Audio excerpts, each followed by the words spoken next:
Hey guys, welcome back to Chat with the Mindful Beekeepers. I'm your host, Nathalie B. I'm a Texas A&M master beekeeper with over 10 years of experience, and I work with Les Crowder. He has over 50 years of experience. He's a true beekeeping expert. He's a specialist of treatment-free natural beekeeping, and we both we manage 350 colonies right now in Texas, all treatment-free, a lot of them in Tabar hives. So we are here to help answer your questions. And if you have any, just kind of chat in the comments and just let us know, and then we will get you the answers that we have for those questions. So if you are joining us from somewhere else than Texas, let us know where you're coming from, and then we'll help out with the weather where you are. Hey, Les, welcome back. I was just kind of kicking in the YouTube live stream, and I've got a few people in the room. Thank you so much for joining us. It's nice to have you guys back. And if you have questions, don't forget to ask them as we go. Les, did you decide on a specific topic by any chance? Well, today I was helping somebody harvest honey, and I thought we could talk about a couple of things involved. One of them was what I call overexposure. So when we lift combs and put them somewhere temporarily, are we exposing brood to damage, and then just getting through the bees and making sure we harvest carefully to be ready for winter and to avoid robbing. Good. Well, that's a lot of different perspectives on these topics, so that's great. Do you want to get it jump started then, and that will give our listeners the opportunity to think about their questions, either on the theme for the day or what you're saying, or things that are happening in their yards. Welcome, by the way, Richard, Darren, Sarita and Larry, Kathy, Ray, Sherilyn, everybody. Yeah, good to see everybody. So today I went and helped somebody. I help them with their bees, and they have about 12 hives, and they were pretty full of honey. Now these people are right in a cotton field, but they have a good relationship with the cotton grower. So the cotton grower is semi-organic and doesn't spray. And if he were to have to spray, he'd warn me basically, and we'd have to move the bees. But I've been there 5 years, and he's never killed any bees. And as a matter of fact, the bees benefit really greatly from the cotton. The cotton can make a lot of honey. And this year, it made some honey early, and then when it got real hot and dry, it kind of dried up. They got 2 good rains, and the cotton grew extra big and rebloomed. And so the timing was perfect for a harvest because we had lots of kept honey, and they were just starting to hang some more comb and make more honey. And that's always the best way to harvest, because it's nice to harvest when there's some other flowers blooming. Because that puts all the field bees out in the field, and it calms them down, and it prevents robbing. So we didn't have to deal with robbing. When I have had to deal with robbing, it becomes you have to pretty much start from the beginning and decide you're going to do this and do everything you can to prevent robbing as you're harvesting, which means you want to open the hives minimally. You want to expose honey very little at all. In this case, these are all top bar hives. So you shake and brush the bees off quickly, cut the comb right into a bucket, quickly close the bucket, leave a smoker right next to the bucket, slightly upwind, so the smoke is wafting around the bucket, so that kind of drives the bees away from the bucket. Be careful when you cut the comb to get it all in the bucket and not drip it down on the side of the bucket. And then put the top bar that's dripping right back in the hive to close up the space so that there's not a lot of honey exposed to the outside bees. If you're religious about not exposing honey, you can get through 5 or 10 hives before they get going. That's really valuable because once they get going, it can become miserable. My hands, for whatever reason, I can't seem to keep from having honey all over my hands. And then if you get into robin, that means there's bees all over my hands. They're not stinging me. They're just licking the honey off my hands. But it makes it, I have to fling them off just to pick up anything. And if I pick up my hive tool, now my hive tool is covered in honey. Now, when I pick it up, I got to be careful, get them off my hands and off the hive tool before I can grab it, or else I'll get stung in the hands.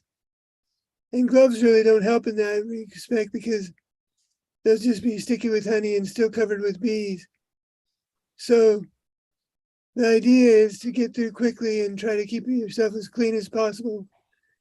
Not drip honey on your clothing and not drip honey on the ground as much as possible and get through. And then, of course, there's the bifurcated, there's the idea that some of those combs are kind of frumpy and maybe black combs. Fine, cut those into the bucket. Occasionally you come to a nice, beautiful comb of white wax, never had any brood in it, all capped. And then you want to have a box to put that in to take home as a comb honey, because it's a shame to cut up a beautiful comb like that and just crunch it for wax and honey when you could be selling it as comb honey. So I always have a box with no entrance, full of top bars, completely sealed off. And then I take the empty top bars off and slip in the comb with, it's real pretty for wax for comb honey. And that way I always have a way to replace the comb I've taken out of the hive with an empty top bar so that we don't have exposure.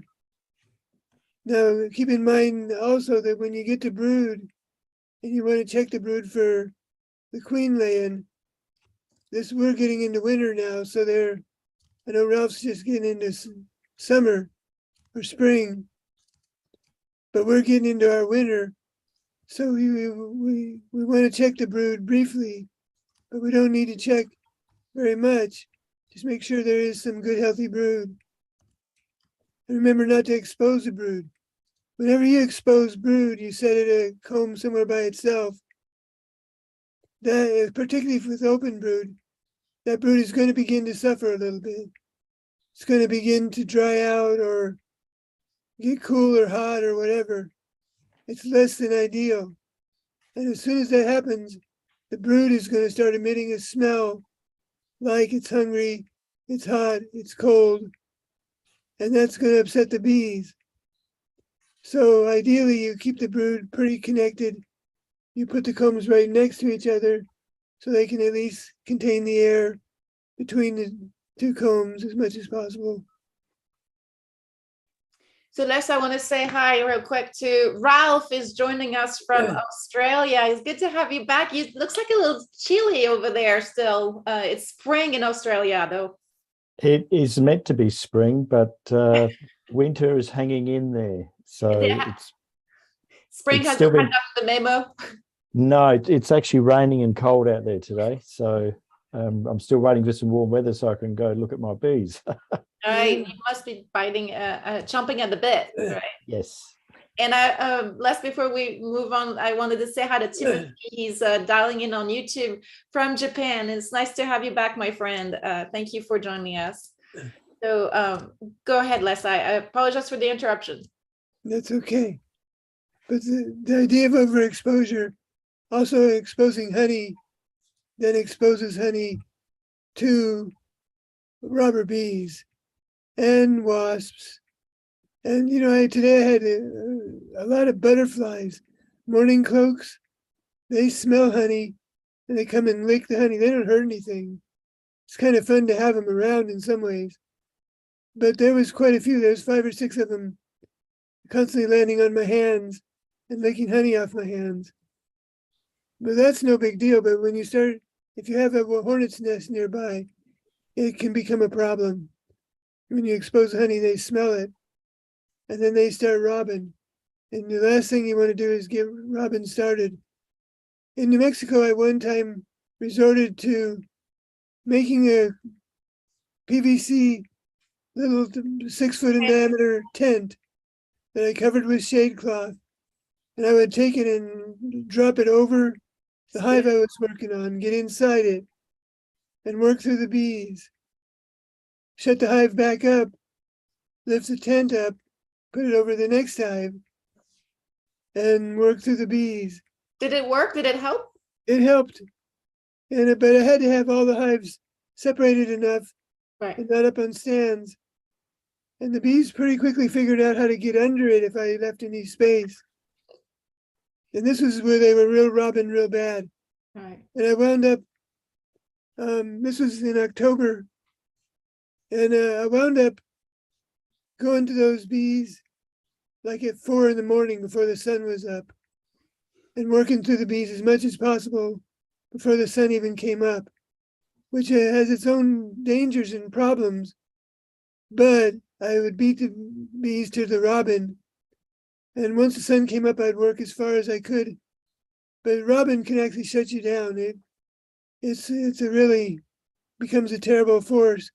You wind up with thousands of bees just waiting for you to open the next hive. And then they're going to dive in and start fighting with the bees.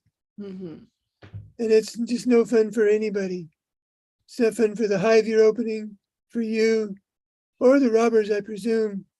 Because again, you see these bees getting in fights with each other, and so you have to avoid that.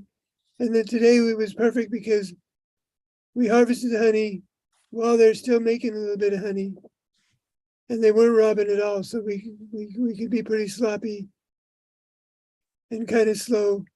I actually had a guy who wasn't a beekeeper help me, and he insisted on just wearing a veil, and then he didn't tie it very well. But the bees were so calm and gentle, it wasn't a big deal. He was pretty stoic too, because I saw him fiddling with his glasses. And I asked him what he was doing. He said, "Oh, one of them varmints stuck me on the forehead." Ouch. And a lot of people would have ran off screaming. But he just quietly stood there and fiddled with his glasses and kept going. So he was a pretty tough guy. I've got a few questions less, and we can go back to the robbing and all that. But a couple of things. Ralph is asking, do you smoke your hands to prevent the pheromones from being detected on your hands? And I know the answer to that one. Yes. I do Yes. smoke my hands, especially if I get a sting on my hands. I'll smoke, pull the stinger out pretty quickly, smoke the area where the sting was. This guy that was helping me put on woolly gloves, and I told him those are not a good idea. And he said, "Oh, I'll give it a try." I said, "Well, okay, but they're not a good idea. You're better off without any gloves and those woolly black gloves, fuzzy." So sure enough, he started getting stung. I smoked his hands, and then he finally took them off and stuck them in his pocket. I said, "Just keep your hands in your sleeves, or let me smoke your hands. And then just hold the smoker yourself and smoke yourself." And then we got by, but yes, I definitely smoke my hands. And I've learned that trick from you. I do the same thing when I work bare hands. I like to smoke my hands, kind of like a camouflage before I even get started. Yeah. So a lot of people ask me if I should learn to work without smoke. I am not likely to ever do that. I'm pretty habitually a smoke user, and it really changes the bee's behavior, and it makes it much easier. I try not to overuse it, but I do appreciate having it there whenever I need it. It really changes their behavior a lot, and I find it, it might be more partly my psychology, but I find it really helps with the stinging. So I got a question from Juana I'm going to take in just a second, but first I want to continue on the topic of smoke for just a second. Sherry's asking, my husband wants to know if you can put liquid smoke in a spray bottle. Does it do the same thing? It's kind of a joke, she's saying. Well, they sold liquid smoke in beekeeping supply companies in the past. They may still. I get those catalogs and they're that thick anymore, and I have no idea. All I need is a veil, a hive tool, and a smoker. And I got those things, so I don't bother looking at those catalogs anymore because I don't need any foundation or frames or none of that stuff. But I take it that that's the problem because they're having trouble keeping their smoker lit. And I really would encourage them to check out BeMindful.com, and we've got a couple of different videos on lighting a smoker. And a smoker, once you learn how to light it, will light easily and stay lit and burn for hours and make lots of smoke. And it can, won't need the spray smoke, the canned smoke. And just take to Brad's point, take a little time before you crack the hive open. Usually if you're gentle, a little puff of smoke at the entrance, a little gentle puff of smoke under the lid or under the first bars. And within 10 seconds, you can gently open. Or if you wait a little bit longer, then you can just kind of be more yourself. However, I would just encourage you to always be as slow as you can. Well, there's a point to be made there. When you crack the hive open, if you could watch the bees temper, it would immediately rise just because of the change in airflow, right? But in a few seconds, if nothing else changed, it would kind of go back down. Right. And then the smoke comes in and that kind of changes everything. Or there's a clunk and a vibration. But if you catch them right on the rise and then push another button, that's too the rise many is even higher. So if you give them a few seconds after you crack it open, that gives them a chance to kind of calm back down and keep them over the threshold. So you'll notice if you just crack it and keep going, just rummage right through, now you're acting a lot like a bear, and they may just fly right out at you. Whereas if you crack it, give it a little bit of time, take the top bars off, then you give them a chance to calm down a bit. They adapt very quickly. So they'll adapt to the new airflow pretty quickly if you don't mess with them twice. Pushing 2 red buttons at once, and they're after you. It's the opposite of what we do when we stack the deck in our favor for their health, where we accumulate, local survival stock, natural comb, insulation, good nutrition. You increase the number of things that you do to help them out so that they're healthy. In this case, you do the opposite. You decrease the number of disruptions so that they don't get upset. I've got a question last that you will find, I'm sure, very interesting from Juana. She's like, I treated bees this year. Can I not treat next year? And what's the minimum time to treat? And so I'd like to know where she is. And yeah, where are you, Juana? Just let me know. I will read that as soon as she types it in. So I would always encourage you to not treat and to trust. Like a lot of people say they treated because they were starting to see mites. Well, it's normal to see when the bee population begins to decline, the mite population is at its peak, and then you're going to see some mites. But that's no big deal. Mites are really not that big of a deal.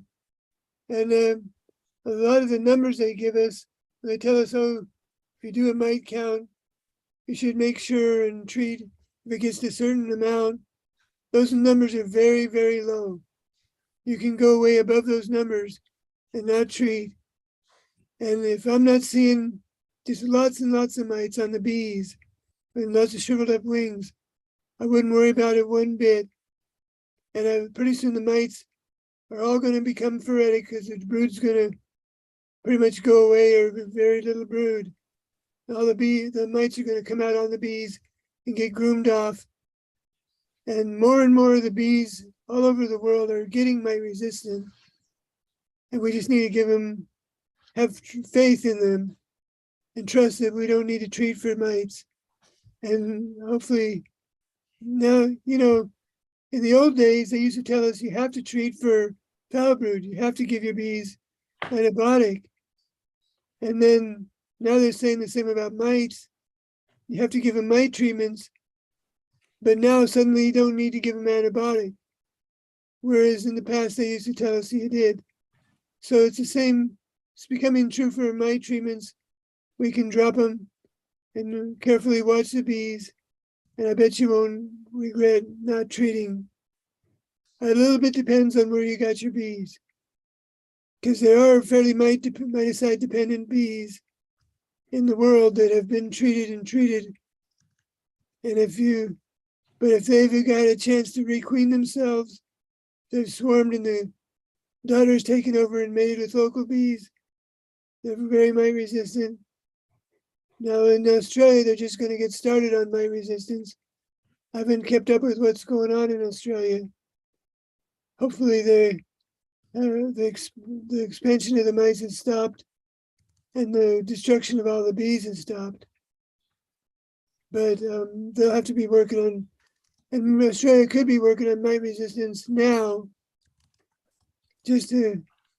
by getting semen from drones of mite resistant bees and bred into their bees already. Well, and if I may add, it also depends, right? It depends what kind of bees you have. It depends how healthy they are. It depends the time of the year. It depends all kinds of things. But to Leslie's point, if you start seeing issues, then you can intervene, and there's a host of other things that you can do besides treatments, right? So I would say wait until you see another problem, personally, and even then, just consider the other options that you may have in the integrated pest management pyramid to intervene. And the most potent one is requeening, or letting them requeen themselves, letting them swarm. You introduce new genetics when that happens into the hive. But just kind of, when they've got the vitality, when they've got the life force in them, and they've got, strength in numbers, the strength in health, that usually doesn't even express its problems, don't even express themselves. It's kind of like a well-oiled machine at that point. It's when they are fending several issues, and then all of a sudden they start getting weaker, and then there's a threshold they cross, and you might have serious issues with your colony. But just look at nutrition, look at natural comb, look at good local survivor stock, all kinds of things first, right? So I've got a question from Ralph. Or a comment anyway. He's got a friend who was in a hurry to check his hives before going to work, and he came to work with bee stings all over him, right? That's the type of things. I've told a story before, but I can tell it again. A friend of mine was a beekeeper for many years, and he and I used to get together and enjoy each other's company and talk bee talk and other things. But then I hadn't seen him for a while, and he asked me if he could buy some bees from me, and I said sure. So I made up a nuke for him, and he met me down at the highway, and he said, "Well, wait, don't open the hive yet." And he put on a full bee suit and gloves, and he never gotten so dressed up before. And I said, "Steve, what are you doing? Are you okay?" And he said, "Well, I almost quit keeping bees. They almost killed me." And I said, "What do you mean?" And he said, "Well, I was going to go on a conference. I had to check my bees before I left, see if they needed a super, but I put it off till the end of the day. Storm was rolling in. I didn't bother lighting my smoker. I knew I just needed to crack the lid and check and see if there was a lot of bees in there. If it looked pretty empty, then I wouldn't give them a super. But if they looked pretty full, I'd give them a super." So I cracked the lid and instantly got 30 or 40 stings right in the face, right in my nostrils, all around my eyes.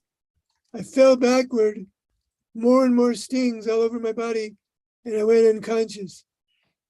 His wife found him, saw him fall. She called 911. They dragged him out of there. took him to the hospital. He was unconscious. They treated him for shock, and he recovered. He was a medical doctor, by the way, and he recovered. But he said, I almost contemplated quitting beekeeping. And he'd had bees for 20 years or so. He broke every rule. He checked too fast, too furious, too late. The storm was moving in. Didn't smoke him. Didn't put on his veil. He literally broke every rule you can think of. And he paid a very dear price. They could have killed him. We need to be careful. We need to respect those bees. We don't want to fear them, but we want to respect them, because you get them in the right mood, and they literally could kill you if we aren't careful. And now with the full veil, smoke, you abide by the rules, you can wear bare hands and really enjoy it and not have a single bee even hitting your veil. But I always wear a veil, always use smoke, and always move slow. Respect him. It's like you're playing with a lion. You can play with a lion. I see people on the internet all the time rubbing lions' feet and all that, but they know they're playing with fire, and they treat it with great respect. I would say you have to do the same with a cat. They can't take your face off. Yeah, exactly. Just a little kitty cat. You get Right. Don't joke around with the kitty cats. Okay, so I've got Timothy is asking Ralph if he's got a channel there in Australia that has in Australia to watch, like a YouTube channel. Either you or I guess other people in Australia that are famous to watch for on YouTube. And then he had a secondary question: has the varroa mites been a problem for you in your area? I know that they've basically destroyed all the colonies in the red zone, and I think they're down to baiting with fipronil for the ones that are remaining in the area. Is that correct? Yeah, as far as I know, they're still on the east coast of Australia, so they've been limited to that area. We haven't had any signs of the mite here in South Australia or the west coast, so cross fingers that they sort of can control it, but yeah, we'll see how we go. Yeah, that's good. And no, the only channels I know is Adrian. So he has his own YouTube channel. Not too sure if he speaks a lot about what goes on there, but I haven't seen some of his videos lately, so he might do. He's over the east coast, so yeah. And by the way, Timothy, he's also a tabar hive. He's the last crowder of Australia, basically, and he's a great guy. So you have your answer as far as that's concerned. And then, well, I may add that eradication turns out to be very difficult. Right. I hate to say it, but eradication is, if they accomplish it, they've accomplished something that we certainly couldn't do in the United States. But they're really, the way they were discovered in the United States, they were discovered in Florida when a lot of beekeepers were overwintering in Florida. And those beekeepers quickly moved out of the quarantine zone because the quarantine would have put them out of business, which is true of a lot of the Australian beekeepers. They were going to go pollinate almonds in Australia and wound up being put out of business. But in America, they just left. And they thought they left before they got the mite. But it turned out they just basically spread the mite throughout the United States almost within a week. But eradication winds up being very, very difficult. Especially now that we are in the springtime when, all the bees are breeding and swarming and having a great party together. Yep. Promiscuous party too. Okay, so Brad says he's a sissy. He wears a full suit and heavy gloves. That's not being a sissy. That's being smart, and there's nothing to be ashamed of. That's totally fine. And I make a point of suiting most of the time because I don't want to stop, or I don't want to just kind of have to put my gloves on and all that stuff. But when I know that the bees are coming, I don't have an agenda and I'm not in a hurry, then I will go barehanded. And it's great. I commend you for that. Darren says he stopped using gloves, but he still wears a jacket. So it's up to you all to be doing what's comfortable for your own level of safety or confidence, and so that you don't reflect basically a fear or anxiety that the bees can feel also. So just be smart and do what you got to do. Each of us are going to develop our own beekeeping style. Now, I like to encourage people to go gentle and peaceful, and there'll be people that, don't worry about that, and that's fine. And you're going to develop your own style. It becomes a matter of hours, like the pilots. How many hours do you spend, you and the bees? And then you'll slowly develop your own style. There's nothing wrong or right about wearing a lot of clothes or no clothes at all, I guess. I tend to wear a long sleeve shirt, long pants, always wear a veil. I like to be barehanded. I have a suit. If I need it, I'll put it on. Yeah, there's nothing wrong with any of that. Yeah. We had an apprentice that came in. She had just a tiny little veil that was actually not even tied to her neck, and tank top and shorts. And this because she was hot, and I totally get it. But she's like, oh, I'm used to doing that with my hives. And she cracked open one of our hives that was more in the field. And there were a lot of people. So I think part of it is the energy that's being projected and the anxiety of being watched and all kinds of things. And so she got stung right away almost. And she walked away, and she's like, well, I'm done. I'm not doing this. So just kind of know that it can happen with any kind of bees. Even the gentlest of bees sometimes can react.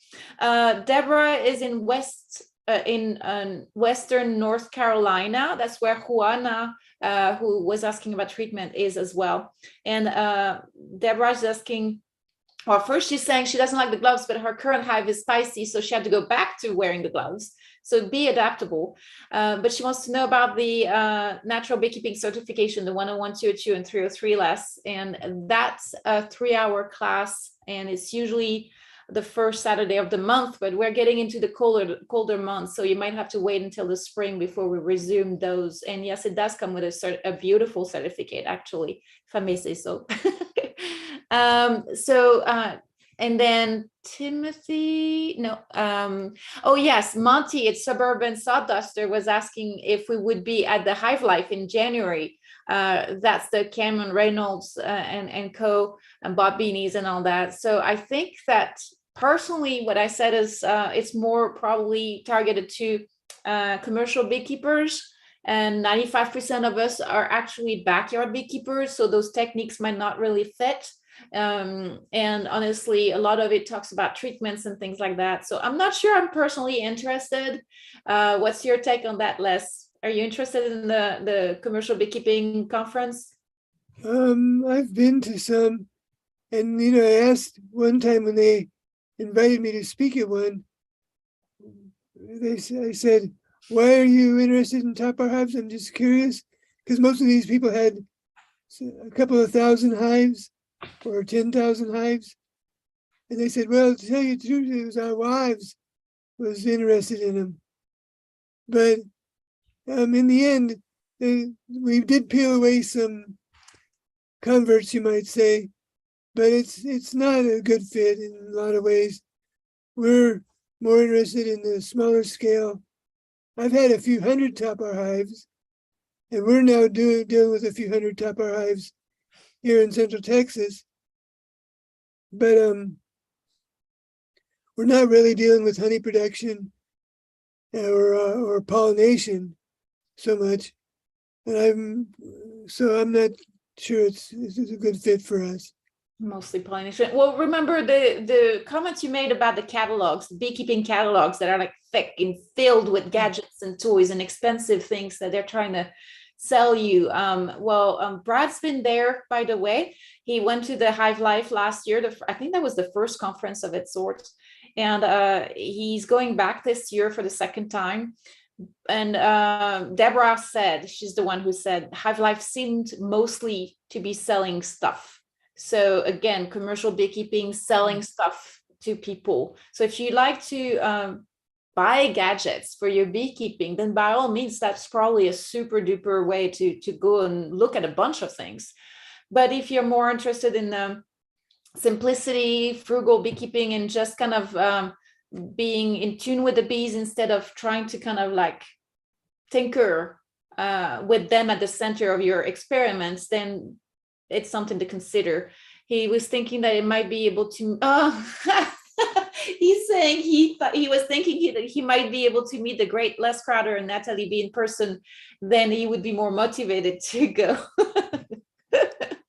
So yeah, I don't know, we can arrange something else and just meet maybe. I mean, I don't know, I might be doing something else anyway, so If we can meet occasionally. We have some natural beekeeping conferences. We haven't had them for COVID, kind of knocked some of them out of the water for a while, but we may arrange one somewhere and get together. And they're growing because more and more people are joining all the time. mm-hmm.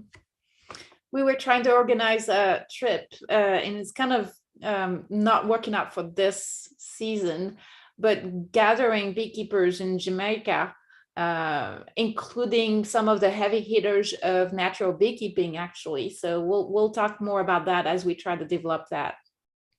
But we need to organize other things, Les. We need to try to go to Australia. We need to try to go now, maybe to Japan, right? But or maybe we'll have Timothy come in and visit us.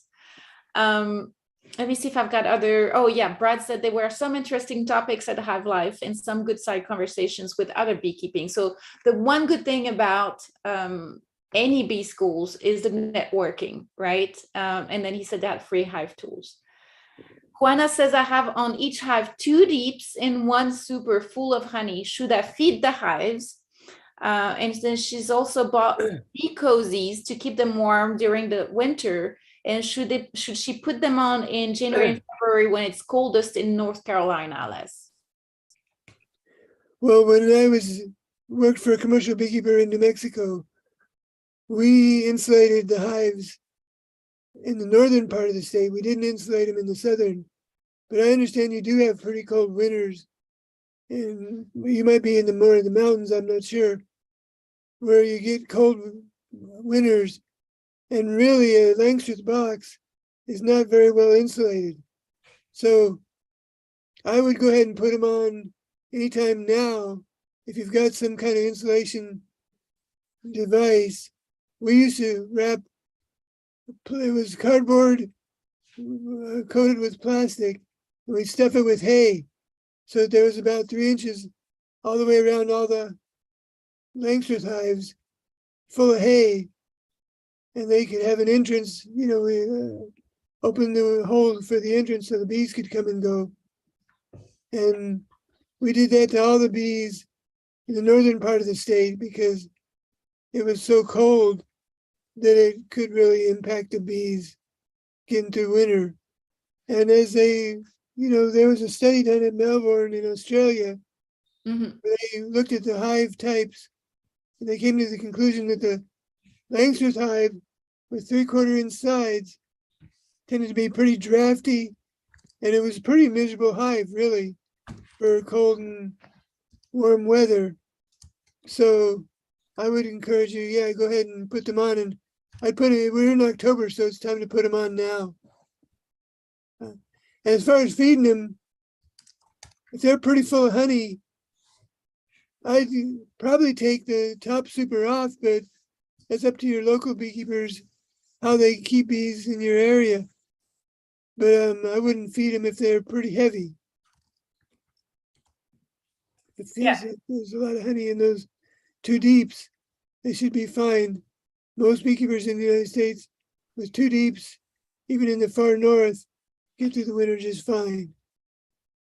Yeah, so, and then the other thing you want to keep in mind is if you do feed, that comes with a set of potential dangers as well, right? So if they already have a lot of food in the box, in the colony, in the nest, then you might end up with backfilling of the brood's nests. And then you might end up with a slowdown of the rearing of brood, because the queen has nowhere to lay at a time when you're trying to make sure that they have all winter bees getting reared. And that might actually endanger your overwintering survival, right? Because you don't have enough of those fat bees, those diatinous bees to get the colony from fall to spring. A friend of mine with Tupper hives one time was bragging to me how he was getting all this free sugar from a grocery store. It was literally like a pickup load of it. And then he was feeding his bees, and I said, "Why do you need to feed your bees so much?" "Well, it's free." "Yeah, but do they really need it?" And then he called me the next spring and he said, "My bees mostly all died. They're full of combs full of honey. Well, sugar syrup honey. It's not really honey. And there was no room for the brood hardly. And most of them died." And so it's a good point. Don't overfeed. Right. And it's the same in the spring as well, by the way. If you overfeed, you might end up killing brand new colonies that you're installing, like packages or anything like that. If you're doing a fresh colony and you keep feeding them, they're not going to be able to build the comb fast enough to keep up with all that, and they're going to want to hoard all that food, and there's going to be no place for the queen to lay. So that can have some serious consequences, and you want to be mindful of how much. And if you are feeding for emergencies, that's one thing, but with a full super of honey, I'm not sure that's an emergency, because you also have honey on the outside of the bird's nest and right above the head of the bird's nest as well. So just kind of take a look. It depends what you see, and it depends what the norm is in your area. If you've got a need for more, but personally, I think with the amount that you described, that should be plenty. There's Mac McKinney is asking, I'm in Hayes County. This is my second season with 4 top-bar hives. Yes. Is the goldenrod pretty much the end of any fall flow for us here, Les? If we can catch a couple of good rains, there's sumac that blooms real late. There's a lot of things that could bloom. But if we don't catch a couple of good rains, it's getting pretty dry up in the hill country. And there is the coyote willow or poverty weed or whatever it's called, the fairly tall, like 6-8 feet tall, kind of wispy with white flowers. A lot of white flowers coming on right now. So there's some things that could bloom still, but we do need a rain. So Ralph, you guys need to send us some of your rain. Yes. Maybe we'll send you some warm weather. All the way from Australia. Yeah. But that'll make a big difference. But if it doesn't rain, we better pretty much be ready for winter now. So I'm leaving all my bees with 7 to 9 combs and quite a bit of honey. Basically saying, well, if you're not ready for winter, I'm going to feed you up until you are, if you need it, because there may not be much more coming in. Just depends on the weather. So as always, it depends, right? And there's another thing that I wanted to bring up to the table. It's not necessarily for winter. It's more like summer dearth. So in Texas, we have sometimes very serious and extended periods of dearth. And that's what happened this year.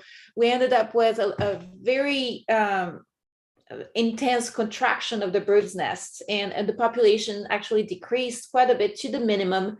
But on the colonies that we had left a lot of honey on, that created problems, and we ended up losing that honey, or a lot of that honey, to a complete wax moth infestation sometimes, where the honey would be lost, and then the colony would be left, the bird's nest would be left by the entrance, trying to fend off the wax moths. So sometimes there's such a thing as not only too much feeding, but also leaving too much honey on the colony by fear of them lacking. So there's a fine line, because that brought us back what Les was talking about. In the dearth, you also have very often robbing, at the very least at the beginning of the dearth. After that, it sounds to me, unless you can correct me if I'm wrong, but it sounds to me like once the dearth is extended, the bees go into a kind of a lethargic state, not much activity, almost like kind of a retreating onto themselves to economize their energy and the life of the bees, because the bird's nest has decreased so much, they're not replacing a lot of bees.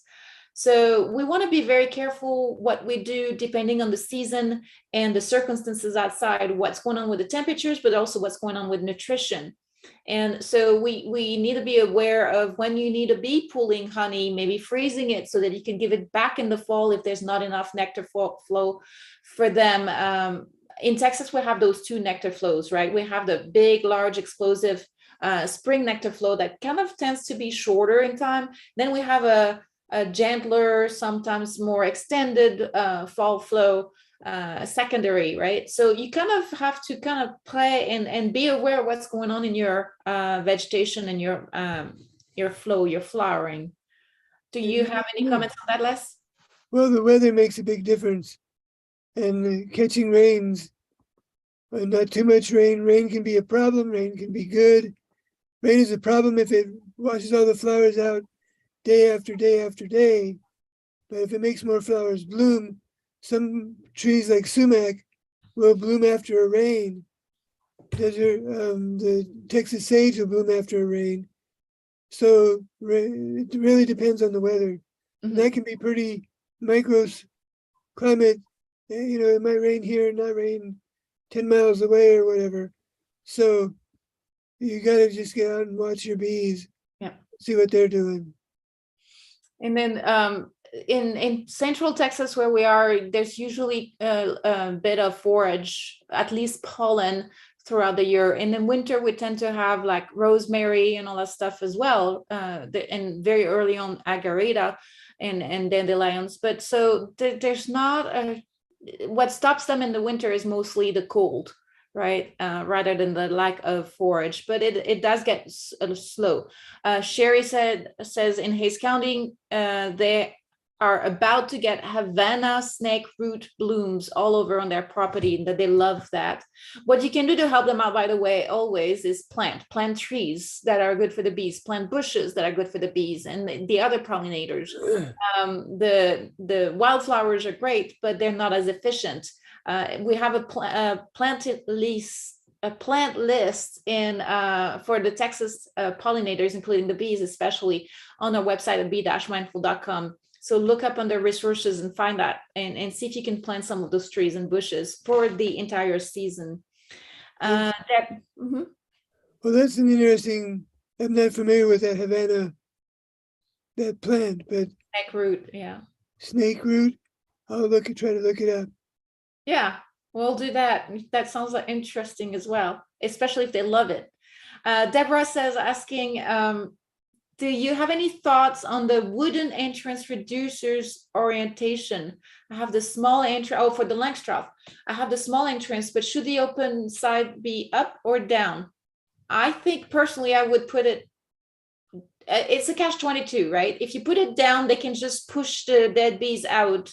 If you put it up, you have a ledge where if you have a layer of dead bees, they can throw over that ledge. So it's kind of, personally, I think I would go with down, like the little holes down less. What's your take on the entrance reducers?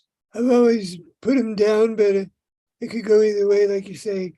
But then they can just drag things out and you don't get accumulation of things in the little corner.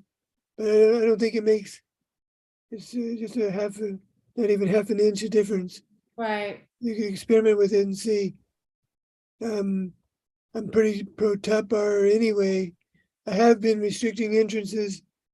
I have a friend of mine who had some bees getting pretty angry with her, and she texted me, and I went and checked, and it looked like they were getting a little robby. So I restricted the entrances to one hole. It's definitely time to restrict the entrances, yeah. Oh, and by the way, make sure that if you have your colonies anywhere near a field, or not necessarily a field, but not much human activity, that you put mouse guards on, because those and they'll get it to the top bars even in the small holes. this is the time to start thinking about that, right? Sometimes just a nail across the entrance might be enough in a round entrance, or 1/2 inch mesh wire that you can staple over your entrance will help with that. But just be mindful that once they're in, once you put those mice reducers on, you want to check in your hive, make sure there's no mouse in there, right? Because you've all of a sudden trapped her in there, and she's just gonna be happy and eat your entire brood's nest, right? Well, and mice will get chased out in warm weather by the bees, but when it gets cold, they contract and they can't go get the mouse. And mice are a real problem. They can get in the tiniest, in holes that you wouldn't think they could get in. And I've seen mice jump up on us, like I stacked the tight supers down on the ground thinking mice wouldn't get up high. I've seen them run and climb, and they're very good at getting into things. So you want to keep them out. Yeah, they make quite a mess. Juana was asking about what bushes to recommend for planting in West North Carolina.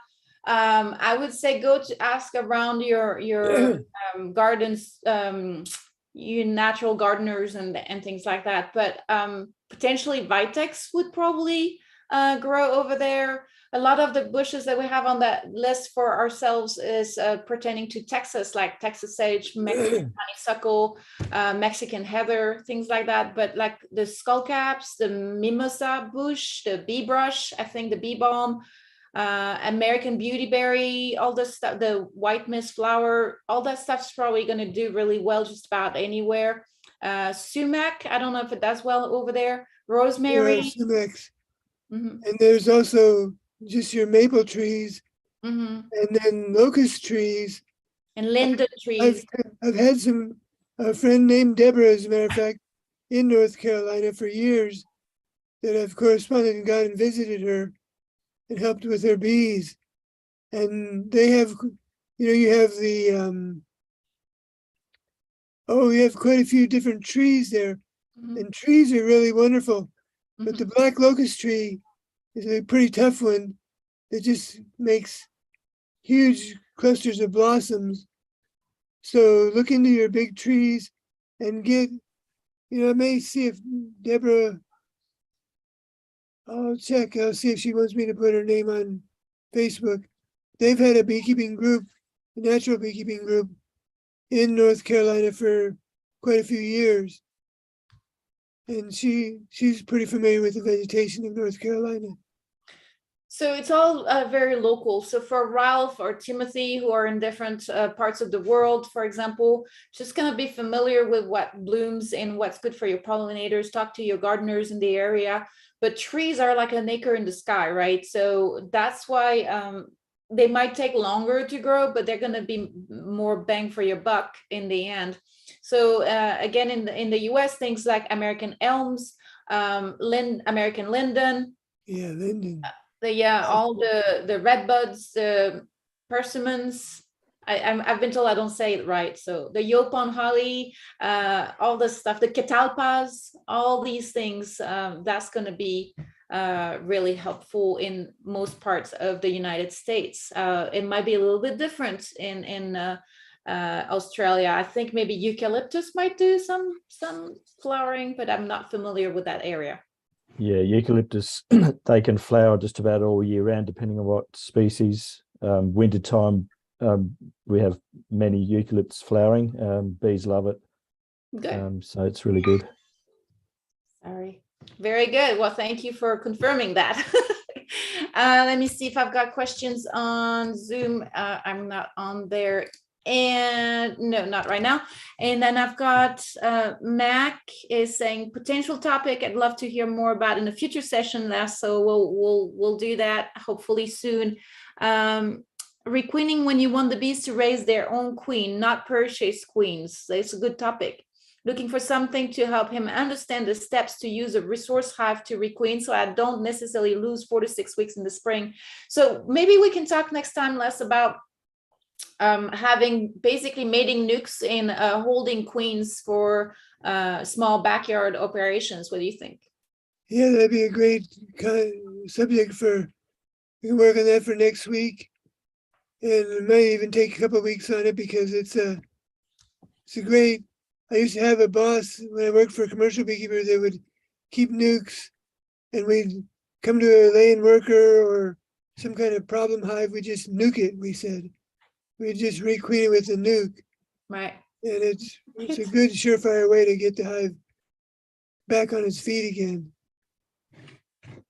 So having a few holding ones, and then you could just combine them, or raising them from queen cells and things like that, so that you have basically the best queens are going to be from your swarming conditions or your supersedior conditions, which is like a gentle replacement of the queen, because they're going to be the best fed, and they're going to be designed and grown for that specific purpose. So the bees are going to really put everything into it from the beginning, as opposed to an emergency or grafting cells, right? So just maybe we'll talk a bit more about easy ways to do this and to keep those in your apiaries in a holding pattern.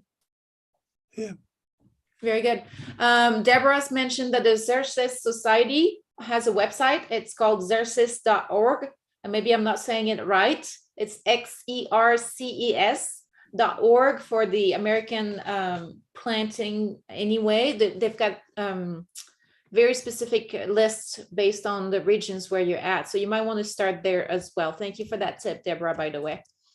Do you guys on YouTube have any questions? Just let us know. We have 3 minutes. Anybody has questions, or Lester, you have any comments on the theme for today, which was pretty diverse. It went from robbing to harvesting, and I forget what else. Well, no, the main thing was here in Texas, I leave them 9 combs. In New Mexico, I left them 12.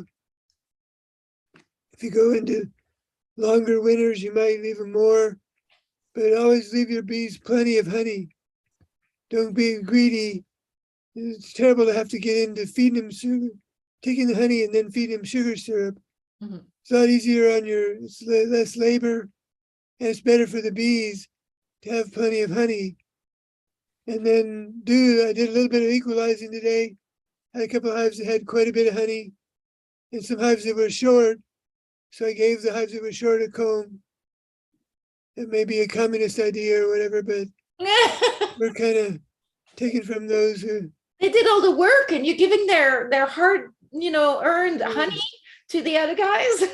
Yep. From each according to his ability, to each according to his need, as Karl Marx said.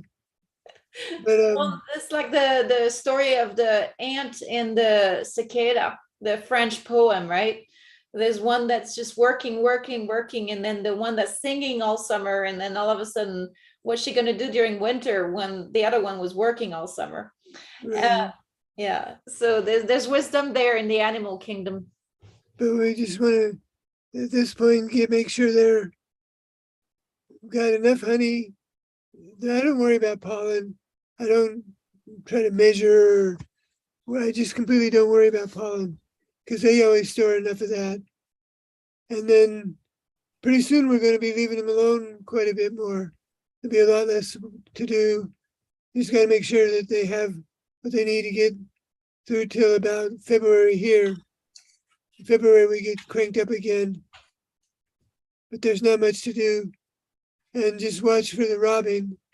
This is the time when the hornets really can take over and set up. Hornets are predatory wasps. They get fairly large nests with thousands of hornets in the nest. And they might target a hive and start attacking the bees. So this is something to watch out for now here in Central Texas. Yep. So I've got a thank you from Sherry and Deborah saying thank you for all your helpful ideas. They have a dearth of natural beekeepers in West North Carolina. And apparently, I heard there's always one treatment-free beekeeper in all the clubs out there, right? That's the one that they're pointing a finger at, as Brad knows. But that's okay. I think there's a lot more of us around, and it's not about rejecting other styles of beekeeping, by the way. It's about trying to follow the lead of the bees and understanding the biology of the honeybee, knowing integrated pest management, using common sense and doing all that sustainably, so that the bees can do what they do the best, and what they've been doing for millions of years is find ways to defend themselves against some of those pests and pathogens when they arise. Brad says, great conversation. Thank you and Les for doing this. Let the bees be bees. So Yeah. Les, do you have any parting words? Well, there was a group in North Carolina that was very into natural beekeeping that I went and visited several times, but I'm not sure if they are, what happened there. So let me look into that, and I'll see if I can post it on Facebook. How to get together, because it's nice to get together with, it's always kind of, you have to defend yourself all the time from people who are, oh, you're spreading mites, you're spreading mites. It's nice to meet once in a while with somebody who you can relax with. So I'll try to post that on Facebook. We will take over the world. We will. The bees will. So there's a map of treatment-free providers on their website at bee-mindful.com. You can look and talk to the people that are on those maps and ask them the questions. Where are the resources? Where are the other natural beekeepers? And maybe we can all form a network. And if you see, if you know anybody that's not on the map, let us know. We'd love to add them as well. Rely on some of the natural beekeeping Facebook groups. If you're on Facebook, there's ways to do this. And also the Hayes County Beekeepers Association was planning on organizing a big natural beekeeping school every year, and not this coming spring, but probably pretty soon. And we are trying to bring all the heavy hitters and just kind of get that mainstreamed a little bit. But in the meantime, we do this every Monday, 7:30 to 8:30 Central Standard Time in the US. And you can watch the replay if you missed the beginning of this, or if you missed a day altogether. Send us your questions and we'll address them. And we'd love to have you. We're here to try to share our techniques on natural beekeeping and bring some mindfulness to the way we keep our bees. And for that, there's no one better than our wonderful Les Crowder, who is sharing his time. I want to thank all of you for your questions. Make sure that you follow the channel on YouTube so that you get notifications when we post something. But thank you so much for joining us and your questions. And above all, thank you so much, as always, Les Crowder, for being our guiding light in the darkness. Thank you, Natalie, and thank you, everybody. It's been great seeing y'all, and we'll see you next week. Bye, Ralph. Bye, Timothy. Bye, Monty. Bye, everybody.